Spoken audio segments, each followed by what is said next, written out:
Kenmore. Doors will open on the left.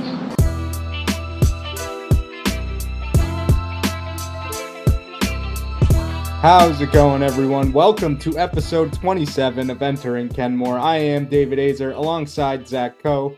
Zach, since the All-Star break, it's about what we expected from the Boston Red Sox. They are 2-4, ended up winning both of their series finales, but regardless, a tough stretch after a 10-game win streak. So how are we feeling? Yeah, I mean, I'm pretty frustrated, obviously. It sucks. Like, they struck out so many times in this Phillies series. The Cubs series, it felt like, was just a series of missed opportunities. Like, Colin Ray, for example, like, he sucks. Like, Colin Ray sucks. And you don't get to him at all. Obviously, Imanaga dices you up on Saturday. But again, even then, it never really felt like they had any type of chance. Like, the offense was just largely non-competitive for most of those two games. And then you finally explode in that series finale with Crochet on the mound. But then you face Zach Wheeler on Monday against the Phillies, and Walker Buehler outperforms him. Like, if you had told me going into that game that Walker Buehler was going to pitch better than Zach Wheeler, I'd been like, oh, they won, right? It would have been the like Anakin and Padme meme. Like, they won, right? But no, offense, sorry, I didn't realize my Apple Pen making that noise was going to reverberate like that. But yeah, offense never really gets going. Again, limits them to 2 runs. And then once again, you lose in extra innings. And it's a frustrating trend. I said this on Twitter. We know they won an extra inning games on the road finally yesterday. But Alex Cora continuously talks about, okay, we have to play for 2 and extras on the road.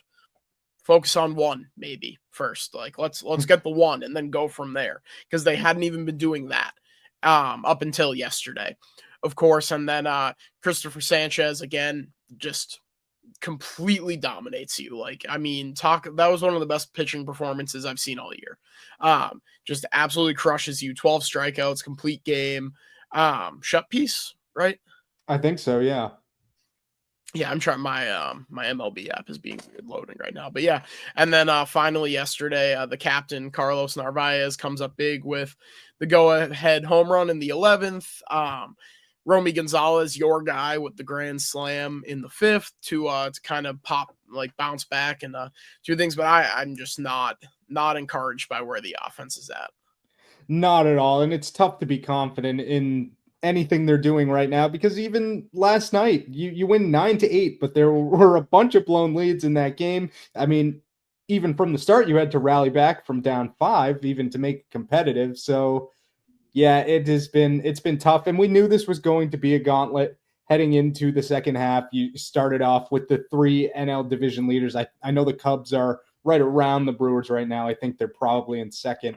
I think the Cubs leapfrogged them yesterday. Oh, did they? Okay. Yeah, so they've been going back and forth. The Brewers lost, and then did the Brewers win yesterday? No, the Brewers won yesterday. I don't know. They've been leapfrogging back and forth with each other. But I mean, either way, like, you're talking about 2 teams with 2 of the 3 best records in baseball. Right.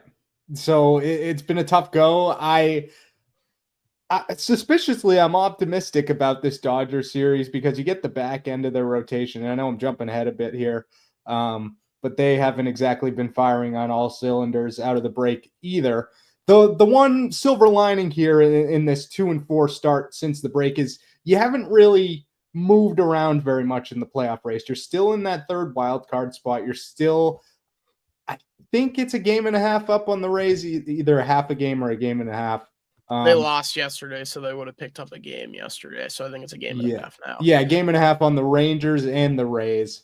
And the Yankees are only 2 ahead of you for that 1st place wild card. So you're basically where you started coming back out of the All-Star break. It's just at a certain point, we got to see this go again. Yeah, I mean, to a certain extent, you got fat, happy, and complacent on the Rockies and the Nationals. And I know the Rays record is good. They're right there with you, but like, I'm not a big believer in them long term.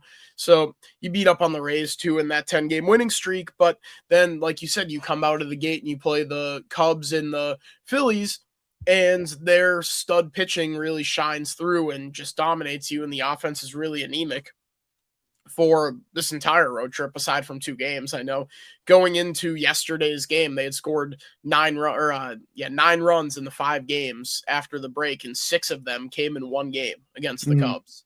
So, I mean, obviously you explode for 9 yesterday against Jesus Luzardo, who it seemed like he was tipping his pitches in that 5th inning. I don't know if you saw that side view of Cora in the dugout. Like, yeah. So it seemed like he was tipping there. But yeah, I don't know. It's just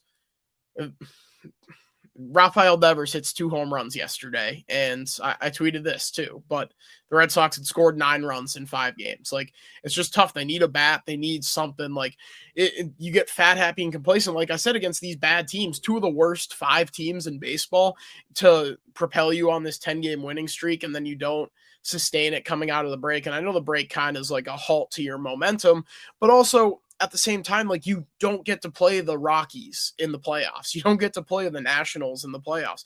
And I understand that you don't get to play the Cubs and the Phillies in the playoffs either, unless it's the World Series.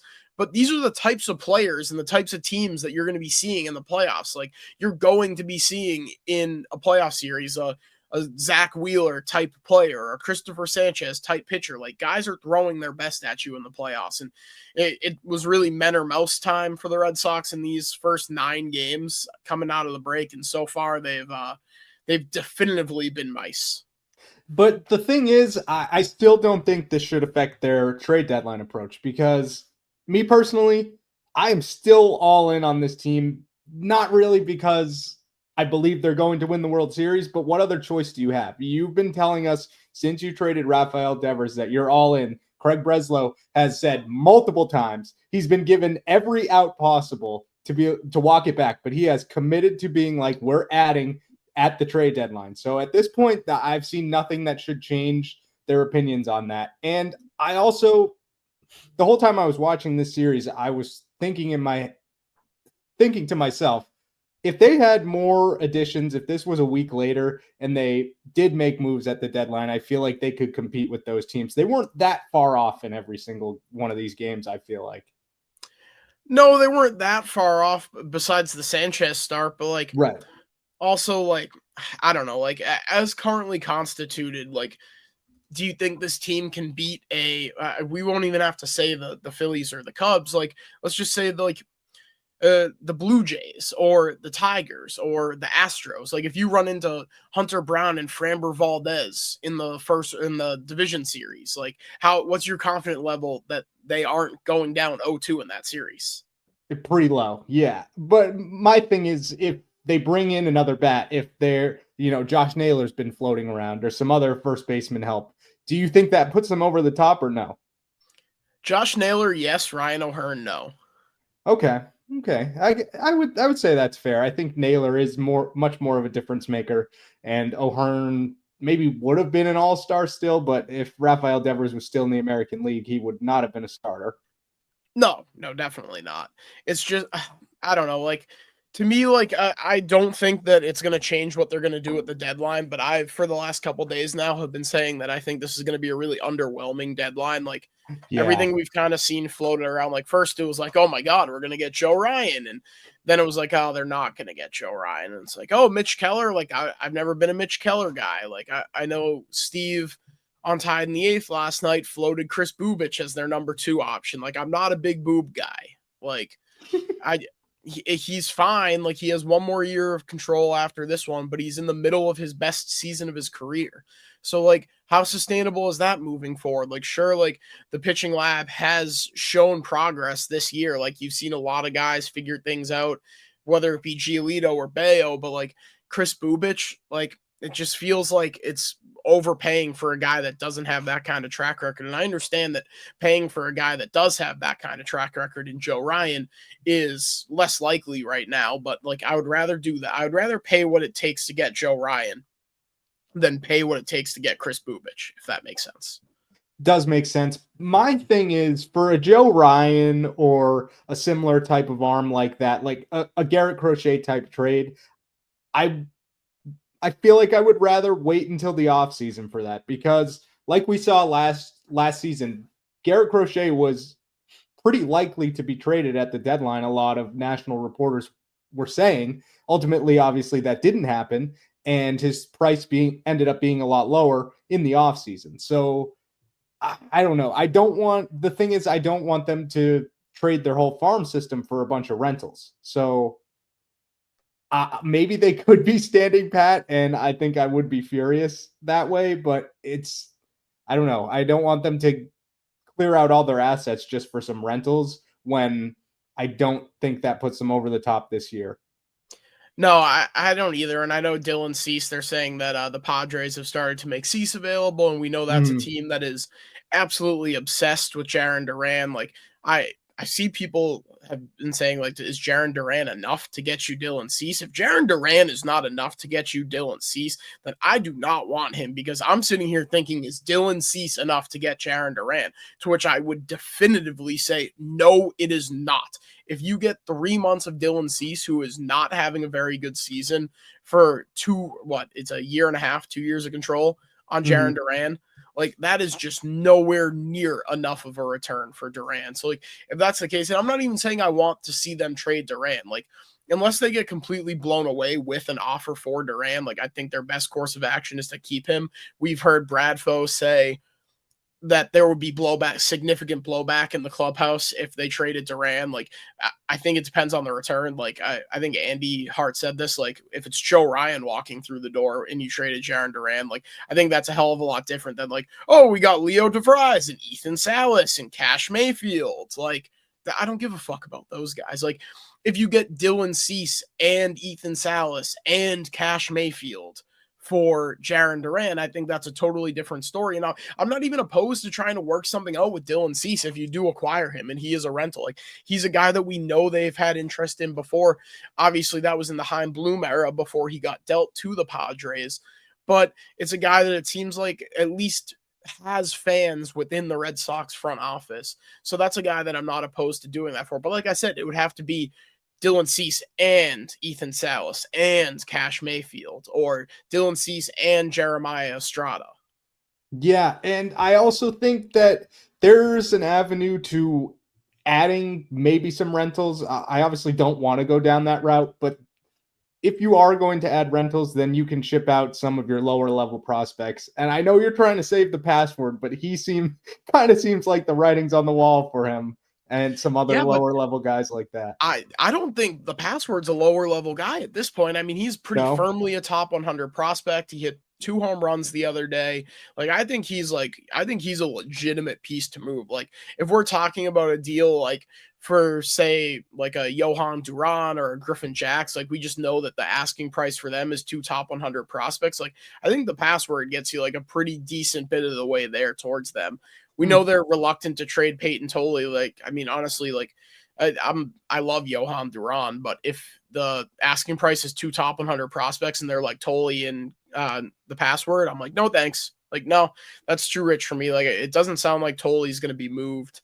It seems like that's a guy that they're very, very high on, which, based on what he's doing this year, it's hard to, like, see why they would want to move him, especially given that he's still going to have all that team control. It's just, I don't know, like who do you give up the password for? Like, I'm not giving him up for Merrill Kelly. Zach Gallen, probably not either. Like, it's just, it's who's out there. Honestly, like, let me throw this take at you and see how you feel. The third wild card has completely killed the trade deadline. The trade deadline fucking sucks. Every year, everyone gets so excited about the deadline, and so many teams just still think they're in it. It either needs to be pushed back, or they need to get rid of the third wild card team. There's still so much that can happen with in 7 days from now, the Red Sox will have played Zach versus math. So tomorrow will be 105, and then they'll have played like 110 or so games by the deadline. I'll count that one as a win for math, because I didn't feel like doing it all the way out. But so they'll have played about 110 games. There's so much can happen in 50 games. I mean, look at what 10 games did for the Red Sox in the 10-game winning streak. If you had asked me 2.5 weeks ago what I thought they should do, I would say sell. And so, like, that's how quickly things can change with these 3 wild cards. It's just it's too early, and it's killed the deadline. Nobody moves. Like, they're saying the Braves aren't going to be sellers. Like, I understand they're looking forward like to next year too, and like Chris Sale can help them next year. But like, I feel like it's so short sighted for a team that is sitting here. I looked at it yesterday, but let me refresh it here. The Braves are sitting at 13 games under 500, 10 and a half games back of the wild card, and they're not going to move guys like Chris Sale or Sean Murphy. It sounds like Marcell Ozuna's out the door, but they're not going to move some of these guys. Like, they don't have any hitting prospects. Like, there was a report that said that they were going to listen on Ozzy Albies in the offseason. Like, why wait till the offseason? Like, they're just going to be so stupid. Like, the Rangers are another one. They've kind of played their way back into contention here. They're only a game and a half back, but like, or the Angels, like they said that Artie Moreno isn't going to sell unless they have absolutely no chance. So they're sitting there 5 back and saying, well, we still have a chance. Same thing with the Twins. Like, it's completely crushed the trade deadline. Totally agree. And I'm looking at the standings here. Seems like a bunch of these teams, like you were saying, the Angels, the Cardinals are probably not going to sell. The Reds, the Diamondbacks are the one that I keep going back to because everybody seems to think they're shipping out Suarez, Merrill Kelly, and Zach Gallen. So I don't know. I agree. I think growing up, the trade deadline was way more exciting simply because it was so much more obvious who was in and who was out. It, like you said, it seems like there's a lot of those middle of the road teams who would rather stand pat and play the cards they already have for probably a first round exit. And truth be told, the Red Sox are like, as Exactly. currently constituted, one of them. Yeah, that's why Like, it's tough to pick a lane, but I think they have to pick one because standing pat is waving the white flag, in my opinion, more than selling. oh, absolutely. If you sell off of Chapman, if you move off of Bueller, Giolito, like any number of these guys, like, you could get a really good haul to help to give you assets, to give you the ammo to go out and land Joe Ryan in the offseason, to go out and land, I don't know, take your pick of a bat. Like, this is a bad example because it's another outfielder, but Brent Rooker. Like, I guess you could stick him at first or try to stick him at first. That. Like, yeah. Like, land a guy like that, land a cost-controlled bat. Like, that gives you that kind of ammo. Another thing, as I just get a MLB trade rumors notification that the Blue Jays and the Rays are showing interest in Dylan Cease. But like, that's the type of, like, that honestly to me would be, I think I've said this before, but so much better than what they did last year and so much better than like adding Charlie Morton and Ryan O'Hearn. If the deadline additions are Charlie Morton and Ryan O'Hearn, I'm all set. I'm with you there. Like, especially on the pitching side. Like, I just think there's so many better options. Yeah, it's just, I don't know. Like, I think it's going to be, like I said, I think we're more and more, it's been underwhelming. Like, first it was Passan saying on Pat McAfee, they're going to add. And when they do, they're going to be World Series contenders. Like, well, we just saw this team get their fucking teeth kicked in by two of the best teams in baseball, two teams that you're going to be seeing in the playoffs, or teams of that caliber that you're going to be seeing. So it really kind of murkies the water. Is that a word? Murkies? Muddies? Muddies. Yeah, muddies it makes the water a hell of a lot murkier in terms of like seeing it with this team. And honestly, I was expecting an Alex Bregman extension to get done over the All-Star break, because typically that's where we see these types of things come to fruition. He's a guy that I think you have to listen on. Like, they're not going to. I will say this, they are not going to. But think about it this way. If he's still on the team by the time the deadline rolls around, he's going to opt out. And he's going to go to the open market. And what if a team gets even dumber than they were? What if the Tigers get dumber than they were willing to be last year and throw a massive amount of money at him that you're just not willing to meet? Like, to the point where he has no choice but to go there. So now you've set off a chain of events in signing Alex Bregman and botching the Rafael Devers situation, that you had to trade Devers for nothing of note. Kyle Harrison, he's been good his last 2 outings in AAA, but it's clear they're still tinkering with things. I'm not expecting him to help contribute this year. Jordan Hicks, I've already seen enough of. He sucks. Like, he's bad. and James Tibbs, who was a guy that you already passed on once in the draft. And I'm sorry, but the number 7 prospect in the organization just doesn't move me. Like that's what you got for Rafael Devers. And I understand that you also got off of the contract, and that's a huge component of this, but they haven't spent that money yet. As far as I can tell, more of that money's gone to Liverpool than has gone to the Boston Red Sox thus far. And I understand it's 2 completely different ball games and 2 completely different budgets, but until they use that money, I'm not going to believe that they're going to use it. So if the offseason comes and Bregman opts out and he walks for nothing, now you have no Alex Bregman and no Rafael Devers, and you have nothing to show for it. Like, if you are going to choose the path of being sellers, and even if you're not, like, if you have to be definitive buyers if Alex Bregman's going to be on this team past next Thursday, because the risk of him walking and leaving you with like literally nothing, like no Devers, no Bregman, no hope. Like that's where we're at with this. Like, I just feel like it'd be malpractice to not go, like, not necessarily all in, because I don't know that this is an all in year, but add in a significant way, especially if you're going to keep Bregman, because think of the haul you could get for him. When you put it like that, it makes me more inclined to potentially move him. Because like you said, I know there were talks of, I think Boris said it, that they were open to an extension. LA. Yeah.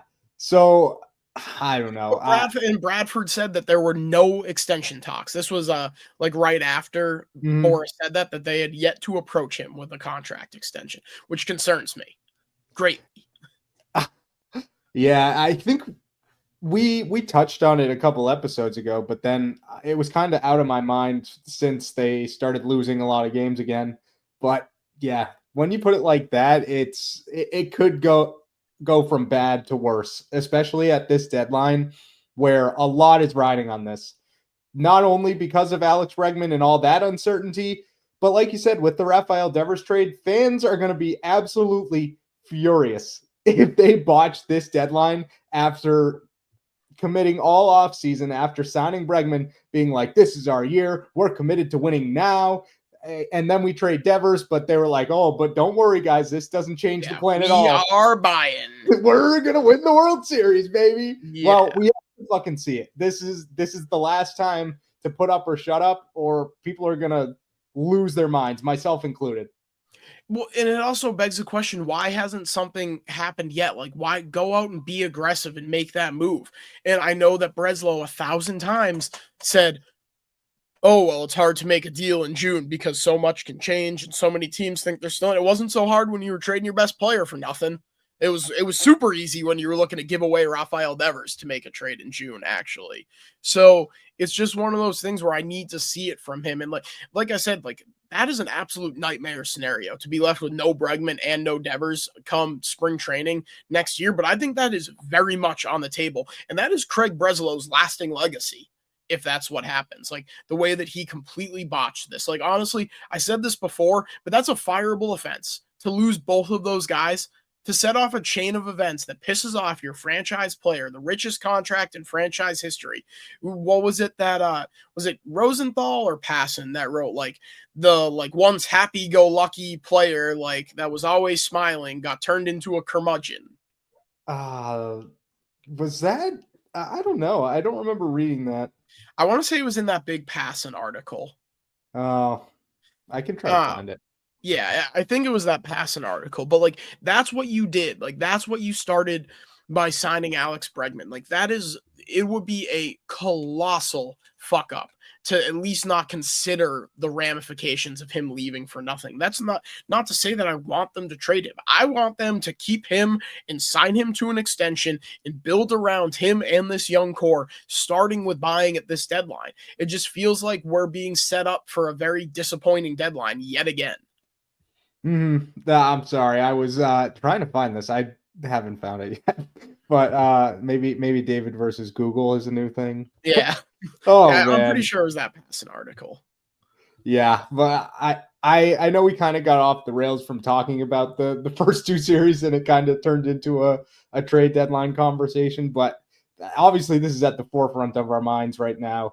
And the interesting thing to me was Sam Kennedy again today on the Greg Hill Show, committed to buying once again. He said, oh man, we want starting pitching help, but everybody's looking for starting pitching help. And then we want to address the catching upgrades and potentially first base. So he wasn't surefire on any of those, but he did highlight those as key potential adds.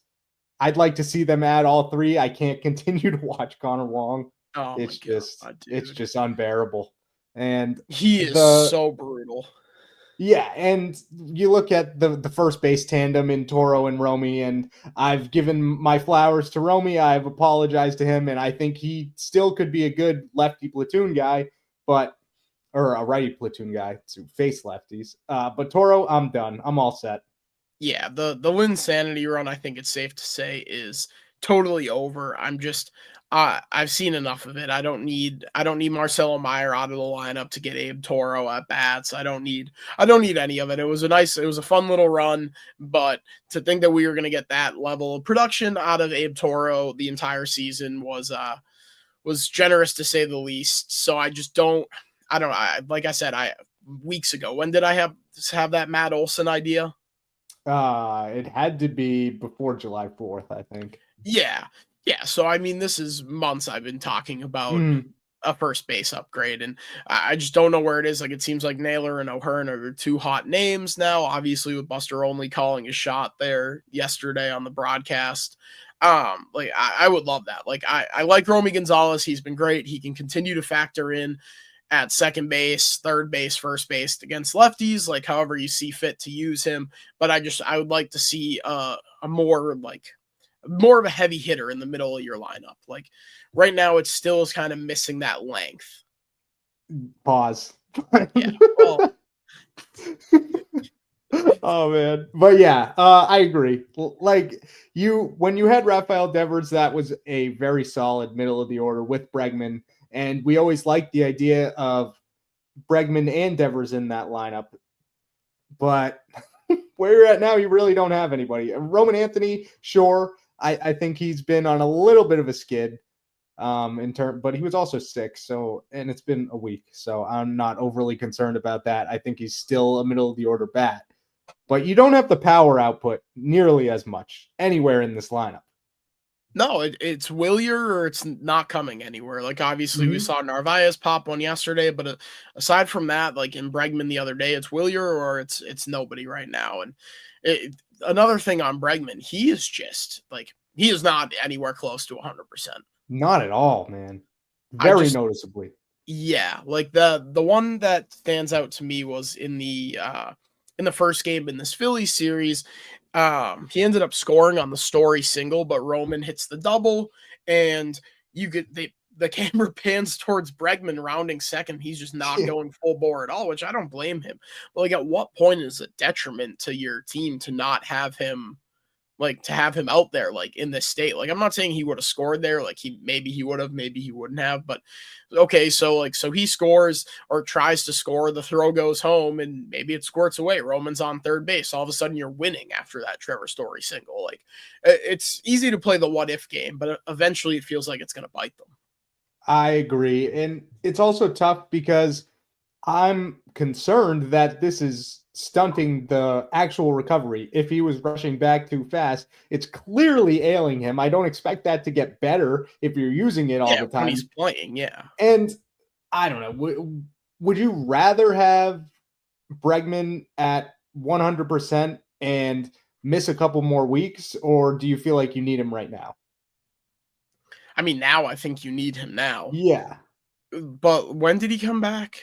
He came back in the Rays series, right? So, So like, I guess that would have been like right around when you would have needed him to come back, mhm. like after the Rockies and Nationals. So like I guess he's probably better served in your lineup at like 70% than on the bench at 100% because then we're talking about watching David Hamilton every day. Good point. I forgot that he got sent down. Yeah, I forgot all. Well, actually, I didn't forget all about him because that loser like messaged him like "fuck you." I hope they DFA you and like Yeah. yeah, yeah. And he was like, "Oh, like look at this, I fucking got this guy," and I was like, "Yeah, actually, you're a loser. Like Yeah. actually, you suck." Yeah. Come on, dude. Like, it's never that serious. I No. know that doesn't happen very often, but No, like, come if on. you get to the point in any sport where you're DMing players, I know Yeah. Giolito talked to Bradfo about this, that he just gets Mm-hmm. text or DMs from degenerate gamblers like telling him to kill himself all the time. Like if you get to that point where you're DMing players, call the hotline. Like you have Oh, yeah. like you have got to call the number. Like or and even like in this guy's example, like first of all, I don't think he was gambling on David Hamilton. If you're betting on David Hamilton, again, hotline, Call call the it. hotline, Uh, please. but like that guy was just doing it to be a dickhead. Like he Yeah. was just doing it to be a fucking asshole. He's just like, hey David Hamilton, fuck you. It's like, okay, man, like what the fuck? Like Yeah. props to David Hamilton for clapping back. She'd be like, oh yeah, buddy, fuck you. Mhm, Fuck me, mhm. fuck you. That might have been the most damage David Hamilton has done all season. Well, he hit that home run in Tampa. Yeah, that was a wall scraper. I think that was a 1-0 win, if I'm not mistaken. No, was it? I'm pretty sure early in the season. So David Hamilton won them a game, is what I'm hearing. I wonder how quickly I could with my Google. I'm not going to be good. It's bad. Yeah, I'm trying to find it right now, but it's not going well either. So yeah, but I don't know. I don't even know where Bregman. Yeah. I would rather have him in the lineup at 70%. And it sounds like he's gonna try to be 100% for this weekend series against the Dodgers. Yeah, but so is he going to play in all 3 games? Because that's the other thing, is they've been giving him an off day in pretty much every series. So Well, yeah, but he's also been playing like in those games. Those last 2 games that he's like been he on was the bench pinch for, hitting. he's came in. Yeah. Mhm. I think I found the game. It was 1-0. Yeah. So thank you, Hammy. Thank you, Hammy. Like that's so second most damage. I think I was working that game, and it was like the quickest game of my life. Yeah, the one I always go back to is I had Red Sox review after the Tanner Houck Maddox. Oh yeah. It was like an hour and 45-minute game. We had to do like it was almost a 2.5-hour Red Sox review that we ended up having to do. Well, it was me and Cooper, and once we got to the second hour, we were like, what are we gonna do? Like, what are we gonna so we went position by position for the team and just like weighed in on every single player pretty much. We were like, awesome. Bobby Dahlbeck's not it. And that's tough. Yeah, it was something. It was 2 hours of radio. I can tell you that much. Oh, I wish I could go back and listen to that. But yeah, I mean, I don't know how we got here. Yeah. So we were talking about Bregman, then David Hamilton, and then and then the Tanner Houck Maddox, which Tanner Houck update. They pulled him off his rehab assignment, which I talked about in the last episode, that he was getting pretty close to the 30-day limit that you can be on a rehab assignment that has come and gone. They pulled him off it and left him on the IL because he was still having some nagging issues. Yeah. Do you think he's done for the year? Yeah, probably.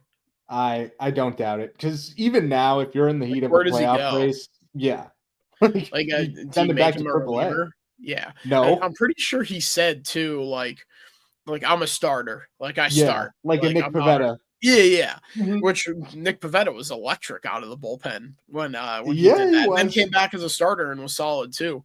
But I don't know where he fits. Like, especially if I think they're gonna make an addition as starting pitcher wise. Like, I don't think it's gonna be a big splash, but like, you're not going out and getting Charlie Morton and then being like, sorry, Chuck, the Tanner Houck's back and he's gonna take your spot, so you're gonna kick to the bullpen.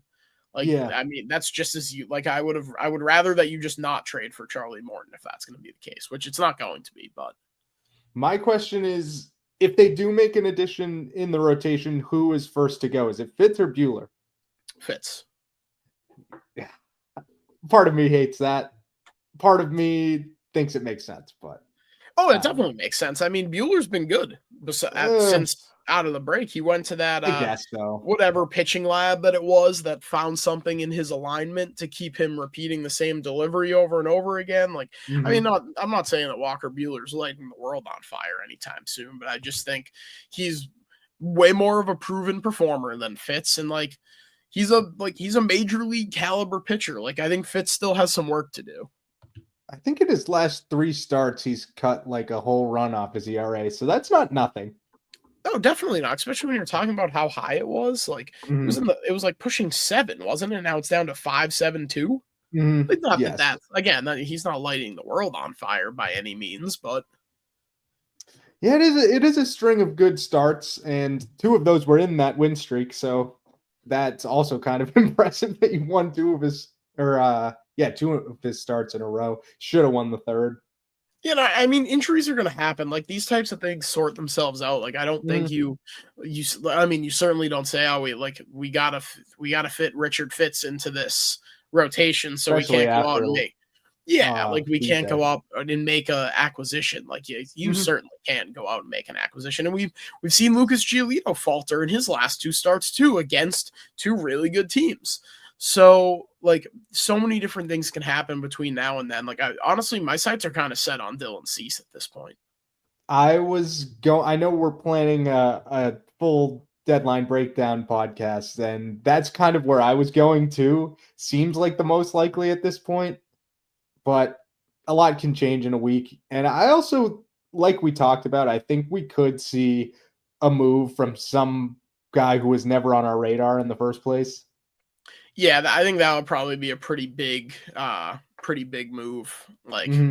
Like more than just Duran. Like I've seen Christian Campbell get thrown around as a potential trade chip. I just don't see that happening because again, like you get him to agree to that deal. He's on the opening day roster because of it. In that same Passan articles, he said that the computer model at the beginning of the season told them that their best alignment was Bregman at third, Campbell at second, Devers at DH. So again, all these decisions come back to the chain of events that you set off that led to you trading Rafael Devers. So how do you give up on Christian Campbell unless you're getting, I mean, like honestly, like if it was Joe Ryan 1-for-1, you'd do that, obviously.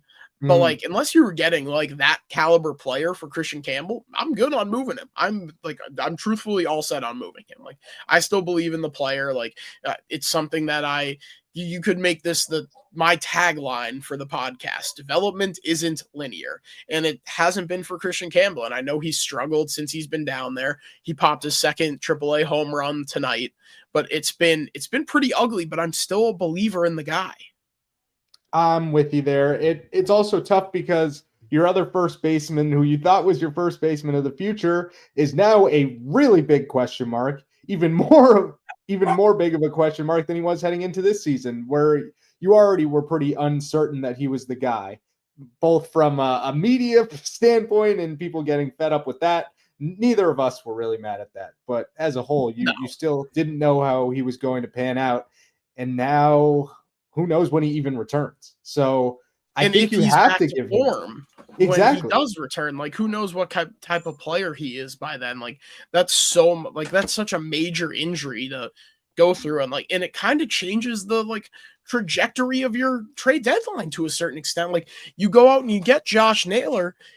Do you then feel like you have to re-sign Naylor as Tristan Casas insurance? I mean, they are not going to go into next season being like Tristan Casas is our starting first baseman. Not at all. They're not. So what does that addition look like? Is it Kyle Schwarber, who was with Alex Spear on 310 to left and said, like, yeah, I still hear Kyle from Waltham, like everywhere I go. It feels like every day. And Alex Cora was like, he was salivating at the mouth thinking about his free agency. They were like, how interesting do you think his free agency is going to be? He was like, very, very interesting. Like, do they go and acquire him? I know it's another lefty bat, but I'm not expecting Masataka Yoshida to be on the team beyond this season. So does Schwarber slot in at DH, mixing in at first? I know it's another lefty bat, but when you're talking about that type of guy, it's that's I'm fine with that.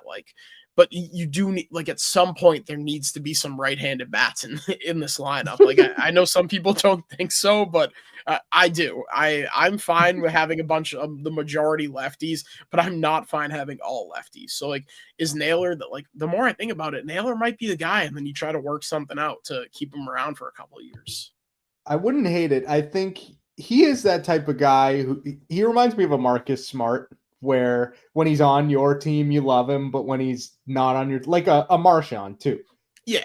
Well, I have another one that I just discovered, a guy that I actually fucking hate now. Pete Crow Okay. Armstrong. Oh, yeah. I think Yeah. he's a fucking tool. I This think he whole is a weekend. Yeah, yeah. that I whole think he's weekend a was bad. giant fucking loser. Mhm.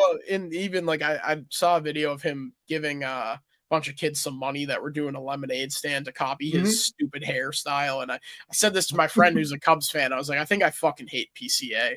And he was like, yeah, he's on my favorite team, so I love him. But if he was on any 29 other teams, I would absolutely despise him. So he's definitely that guy. The tough thing is, did you see his mic'd up during the All-Star game? Yeah. I saw That the end of it. That was cool. that I saw that right before this series, obviously. So I had a good impression of him. I didn't know much of him. And then this whole weekend, like he's chirping people, he's Yeah, showboating and stuff. And it's like when you're good, I get it. But man. yeah. But I will say that kind of reminds me of a young Alex Bregman, where he was a cocky kind of prick for a little while coming up, Yeah, and yeah, obviously a young he Bryce matured. Harper. Yeah. Yeah. So, this is kind of a star in the making, At least I Well, think so. you would think, but I don't know, like, all the metrics point to him and Cedon Rafaela being very similar players. Mhm, Like, I he's just don't think marketable. yeah, well, he's more marketable than Rafaela because he's a Right. douchebag, like, obvious. Yeah. Like, because he's the guy that's gonna chirp you, he's gonna yell, he's gonna do all that type of stuff, but, like, I don't know, like, is Cedon Rafaela an MVP caliber player? I don't think so. Like, I No. know he had the Linsanity run, so if they're the same player, like, I just long term, like, I don't know, like, superstar feels like a lot to me, and I know I'm probably gonna get pushback on this, but, like, I don't know. I don't like him. I know that much. It's not a bad take, especially after seeing him up close this weekend. It's like, oh, I didn't realize you were this much of an asshole. Yeah, and I'm sure that was, like, most of it, that it was Mhm. against the Red Sox, and I was like, "Man, will you just fucking relax? Like, chill Yeah. out." Like, it's very, like, I don't know, like, I tend to not be very old man yells at cloud, especially when talking about baseball, but there are a couple things that just, like, really grind my gears, and for whatever reason, PCA got to me this weekend, It was also or the last fact that the Red Sox were playing horribly right out of the break, and I think that's definitely what it was too. Like if he was doing all this shit and the Cubs were losing and the Sox were still rolling, I wouldn't have even noticed. But the fact that mhm, they were playing terribly and they couldn't hit their way out of a wet paper bag besides one game, which yeah, even wasn't even one game. It was really just two swings. it was yeah, and that was right out of the break, right? Giolito Yeah. to start the break, walked two guys and gave up a 3-run Yeah, homer. give up a bomb. Promptly put the oh, what the fuck. Bow, bow, Mhm. bow, bow. Breaking Uh-oh, news. The uh-oh. Mariners have acquired first baseman Oh. Josh Naylor from the Arizona Diamondbacks. There goes that dream. Wow, though, the Mariners. I can't Look at believe them. we just recorded for like 40 minutes slobbing all over Josh Naylor and he promptly gets Dude, I traded. I wanna I kinda wanna turn my camera around. He's literally on my other screen right here. I was looking at his baseball reference page. That is unbelievable that we just spent however long being like, I think Josh Naylor's the guy. Oh, there he goes. This is live journalism right here. Look at Yeah, us. a live reaction to the Josh Naylor trade. I Hmm. wonder what they gave up. Yeah, I need to see the return now. Well, dude, I know I've said a few times that I like the Mariners a lot. Um, it's kind of shocking that that happened a week before the deadline.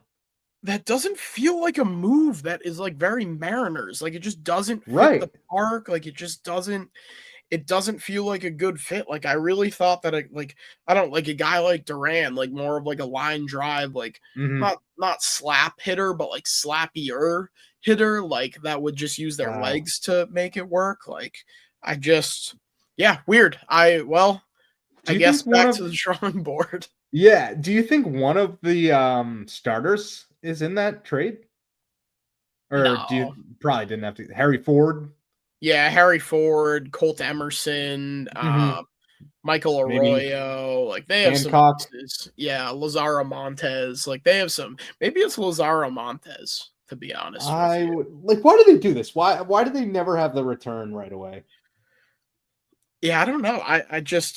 Where do they go now? Like, I mean, like I said, we literally just did like a half hour talking about how Josh Naylor, like 5 minutes ago, I said, I think Josh Naylor is the guy. Let I me, was ready to order my jersey. Like, where do they turn? dude, I'm literally going to Google MLB starting first baseman just so I can have a full list in front of me. I'm I sure don't, there's some guys I'm not thinking of, but no. All of these are like franchise guys. Aranda, I would hate that. Yandy yeah. Diaz, I got at it with the guy on Twitter for suggesting that. I don't even know why. I would love Yandy Diaz. I just don't see them I just moving don't see him. it happening. That's Yeah. why I got into it with them. Yeah, But I don't know. And this is something that Will Fleming said on the broadcast when they were playing the Rays.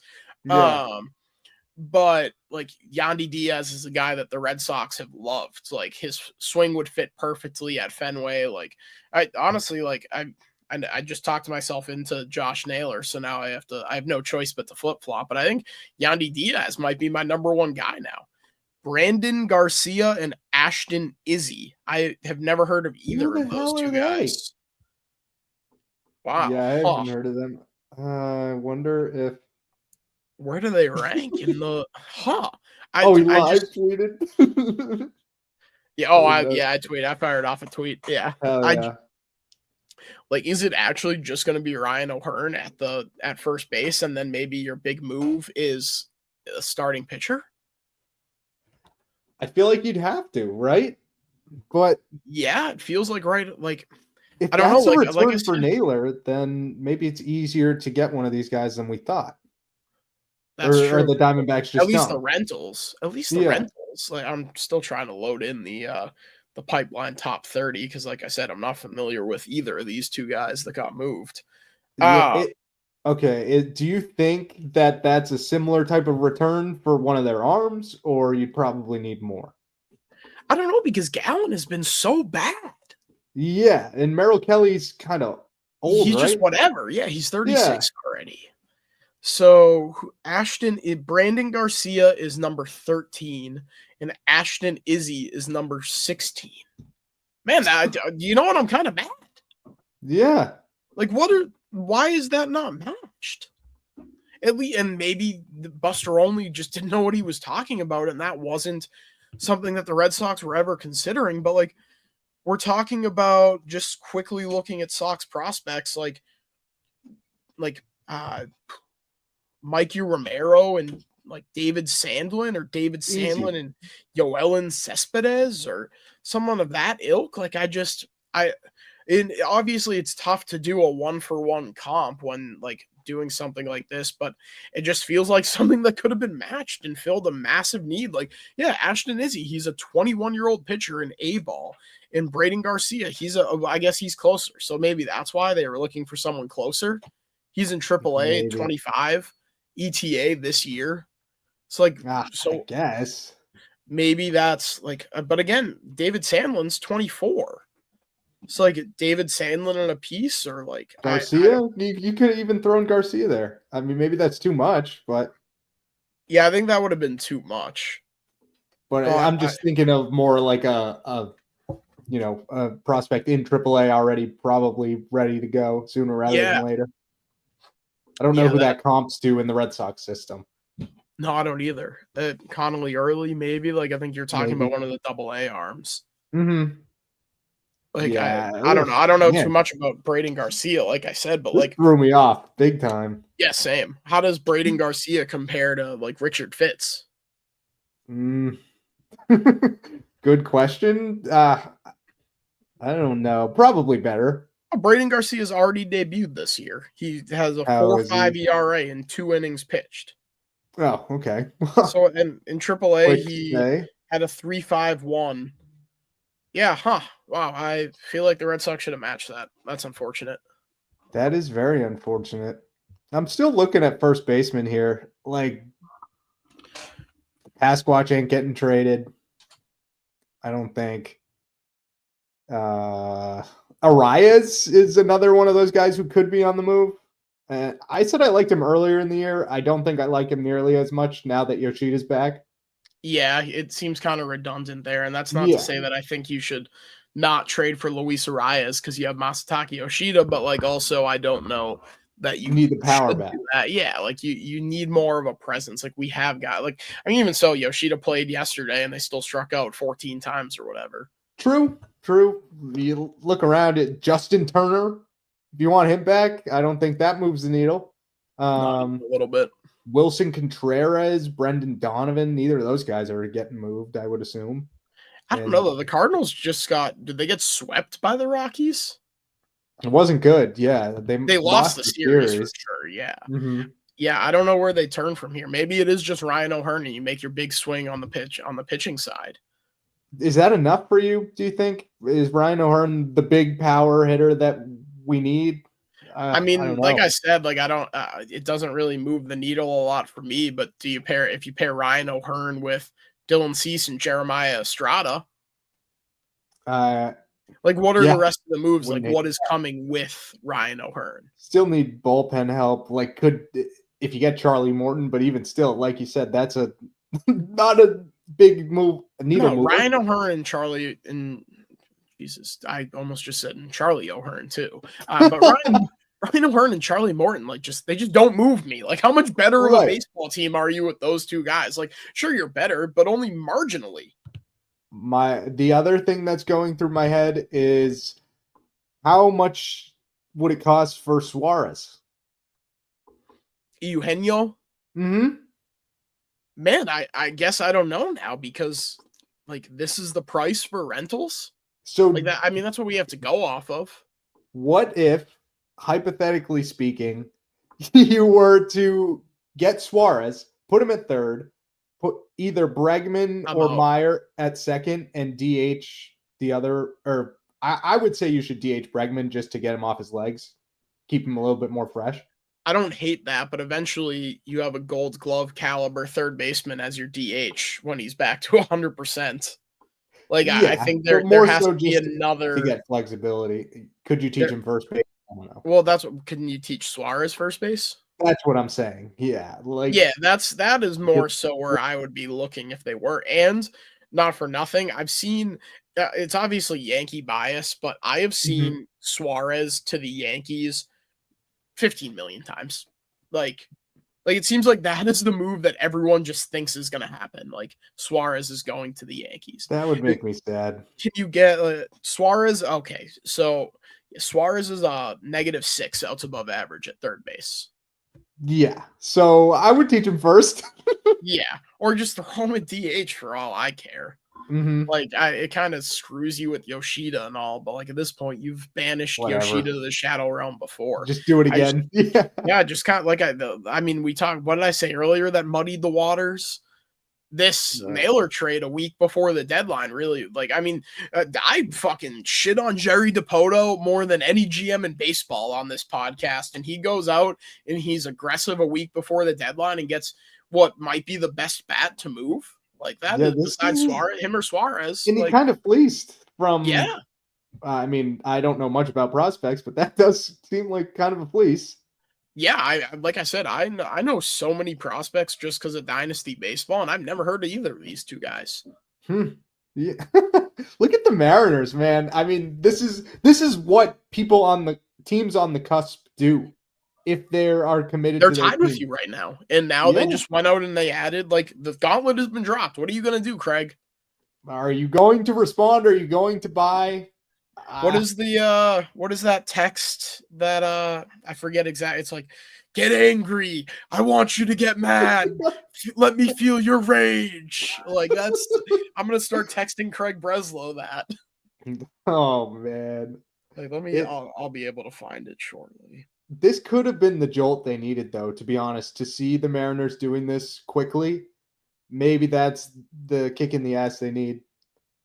Yeah, I hope so. I mean, man, again it's pretty surreal that we just did 20 minutes being like Josh Naylor. This is the one. This is fun though. This has not happened in the history No, of yeah, this sport, first time we got to move immediately. Uh-huh. While we were recording, it just sucks that it's a guy that we both like. I mean, I completely talked myself into Josh Naylor in the last 20 minutes. Dude, I'm not I don't maybe I should edit the first part out, or No, I think we leave it. it's I think kind we of leave funny. it. Yeah. Yeah, I think we leave it because I don't know. Man, it feels like it is right. Yeah, I found it. Rise, rise. Where's your anger? Where's your fucking rage? That's me with Craig Breslow right now. How Like, will you respond? yeah. Craig Breslow, are you a man or are you a mouse? It's a great question. All of these first baseman options suck now. I'm looking through this whole fucking list, and it's terrible. Yeah, I think now, like, I think it's Ryan O'Hearn and you make your big splash somewhere else. Yeah, there's no one good. Really, No, like it's Soderstrom, Tyler Soderstrom. He had a good start to the year. they're not moving off of him, though. Well, they have Kurtz. I think Soderstrom's Yeah, probably in but the outfield, though. they moved Soderstrom. Yeah, they moved him to left, I believe, Eh, with Nicholas Kurtz. yes, there's a reason I only said Kurtz. Yeah, Nicholas. Yeah. Not trying to get canceled. Yeah, whatever. Nicholas, middle name, Kurtz. Yeah, I think it's O'Hearn, and then you make your splash. You make your splash offensively. Man, this is a pipe dream, and the Guardians would never do it. I really like Kyle Manzardo. I'm not really a Manzardo guy. I think his swing is nice when it's on. He hasn't been great this season, but I think he could be good. He's a Tristan Casas type of guy in my eyes. Not for the media stuff, but in terms of player. Tristan Casas at home. I don't know if he's coming back though. Yeah, so I feel like it's Ryan O'Hearn and Dylan Cease as currently with what we know now. I think that's what it's got to be. Yeah, I was just kind of grasping at straws here for any other. I don't hate Suarez. Like, it keeps Suarez off the Yankees. Like, can you swing a deal for Merrill Kelly and Suarez, or like maybe looking at Zach Gallen? Is there something that like you see that we can get him in the system and see if he can figure it out? Like, is it worth it to pay that kind of price? I don't know. Man, that just kind of changed the entire landscape of the AL wildcard right now. I mean, like, not only is it a player that just got moved to a team that is currently tied with you for the last wild cards or the last two wild card spots, but it's also a position that you're looking for. And like we just went through some of the options. It is slim pickings there. It's what if they don't get Ryan O'Hearn? Then it's Abraham Toro and Romy Gonzalez for the rest of the season there. Then I lose my mind. That would be, oh boy, that would be, what is it, DEFCON 5 or DEFCON 1? I think it's backwards. I feel like it is backwards. I think one I always is get the confused worst. with that. Yeah, I think one is the worst. But even then, like I said, like if it's Charlie Morton and Ryan O'Hearn, I'm out. Like, I'm good. I'm all set. Sell if that's the case. Yeah, DEFCON 5 is the least severe. DEFCON 1 is the most severe. I don't like that, but no, I don't either. Okay. I don't either. You know what? For the trade deadline, it's reversed. DEFCON 5 is the worst, and 1 is the yes. I agree. We have our own entering Kenmore DEFCON scale, and this one actually makes sense. This has gone so far off the rails. Way to go, Jerry DePoto. You threw the episode off the rails. I think the funniest part was it was kind of off the rails even before this happened. Yeah, and then it completely rolled. It rolled over from there. I feel like it's pretty obvious we haven't done an episode in a week and a half or so. Yeah, well, it happens. There was a lot in this one. Mm-hmm. No, but it was fun. Do you want to preview the Dodgers series, or do you have any other thoughts? Someone has some thoughts. Yeah? Takes? You got any since you want to yap? Yeah, I want you to be done yapping. I've listened to people talk all day. I want quiet time. When's the Love Island episode dropping? It's got to come soon because the season's over. Shout out Everett's own Brian. We're talking about Love Island. We were, yeah. Uh anyways, Dodgers series. They miss all their good arms, which is nice. They don't see Otani, they don't see Yamamoto, they don't see Glass. Now they do see Boston College legend Emmett Sheehan. However, Oh yeah. tomorrow they see the corpse of Clayton Kershaw, so he'll probably dial it back to prime Kershaw, to MVP Kershaw, and become that guy all over again right before our eyes. And then on Sunday, I think it's Dustin May, who is reportedly available. I don't know what you have to offer the Dodgers for Dustin May, and I don't really even know if I want him. But it feels like you're kind of catching them at a good time. They're kind of reeling. They're not the world beaters that everyone thought they were going to be. Mookie has been horrible, really bad for them. I heard he might not even play on Friday. Yeah, I saw that. But let me see their record in their last 10 here. There's 4-6. They got swept by the Brewers twice, once before the All-Star break, once after. It feels like you're catching them at a good time, but you know that their fans are going to come out. Like, I know a lot of people are like, have some pride in Fenway. Like, the Dodgers fans are going to travel well regardless. They did that. Yep. They do that stupid Dodger blue parade wherever they go. They were parading around Wrigleyville doing that stupid shit. So like it's gonna happen this weekend. Like it's just gonna be the fact of the matter. Like especially like everyone always talks about it because, or at least at EEI, everyone always talks about it because Jones, Mego, and Arcand were there doing the show, and it was like 3:00 and they did the Dodgers parade, and they're like, oh, this place has been completely overrun by Dodgers fans, and it was that time. But it's 3:00 on a Friday in Boston. Like the Red Sox fans going to the game are at work. All the Dodgers fans took the time off to go and travel for this series for the weekend. So like obviously like 5 hours before the game, it's going to be overrun with Dodgers fans while everyone else is at work.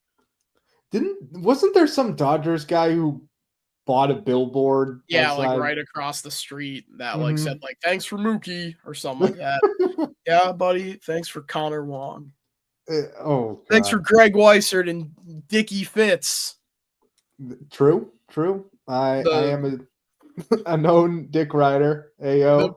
The Mookie trade tree is gonna look so funny by the end of it.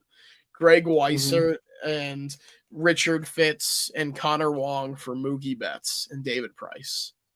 They gotta trade like Fitz or Weissert and just keep it. It's got to be like the Cam Neely trade for the Bruins. I don't know, man. I really wait. We didn't even do predictions for the series. Oh yeah, I got them taking 2 of 3. I like that. I'm gonna say they'll lose the finale. Yeah, that's kind of where I was leaning to. 3 starts out of Buehler. Good. It's a lot to ask this for. kind of lineup. Yeah, it's a lot to ask for. But another thing I wanted to quickly touch on is Sean McAdam in his mailbag today said that he didn't see them trading Jarren Duran. Is there a scenario that you would trade him for? Like, what kind of prospect capital would you want to see? Like, would you be like, okay, like that sucks that they traded him, but we got like bang. Like, I don't think it's Leo DeVries. Like, is it Andrew Painter? No. Maybe. I'm trying to think of some prospects around the league that I would. It just sucks because it feels like it has to be a baseball trade, and it feels like that doesn't line up right now. Like, especially seeing how badly you need pitching. Yeah, well, but everyone needs pitching, so like, yeah, you could use Jarren Duran. I mean, also like. Everyone always says like, oh, well, you limit yourself at the deadline to just the contenders. Like, okay, I don't think that in the offseason, the Rockies are magically going to be like, we're a Jarren Duran away. Or like maybe the Braves see it that way, but I don't know. Like, I feel like you could just swing that deal at the deadline anyways, unless you're like dead set on someone like AJ Smith-Shawver or like Spencer Schwellenbach or one of those guys. Like, I don't know. It's a weird situation for them to be in. Yeah, no one comes to mind. Even DeVries, I don't love. No, or Painter. I think they both come with question marks. Yeah, and they Bubba just Chandler, don't. Like, I just don't think that you're like Andrew Painter doesn't make the 2025 Red Sox better. No, like I think Bubba Chandler could. Obviously, the Pirates are in no position to Yeah, they're not. make that Yeah. move. But It's just it's a tough spot to be in. And honestly, I think the Meyer injury kind of clouds things even more because he was in a splint yesterday. So yeah, do they decide, is this the excuse that they've been looking for to not trade Duran or Abreu and just say we're going to ride with Rafaela at second until Meyer's back and then go back to the rotation? We haven't heard anything on Meyer besides that he was in a splint yesterday. What even happened? Do we know? Because it seemed like he was fine. He took the walk. Yeah, right? It just looked like he turned his wrist weird. I don't know. I didn't see anything. Was he sliding or something? No, it was literally just in the AB. I think That's what I thought. Yeah, I don't know. Yeah, it was weird. Hopefully he's all good though, because I can't stand to watch another David Hamilton at bat. Oh, I will lose my mind. Okay, we did. I think everything we needed to. Did you want to add anything else? Oh yeah, don't buy food at Fenway this weekend if the Aramark workers are going on strike. They said that they were going to have a contingency plan to make sure that they still are able to serve food at Fenway, but don't be a dickhead and cross the picket line. So go get your food at any of the number of establishments outside of Fenway and don't cross the picket line.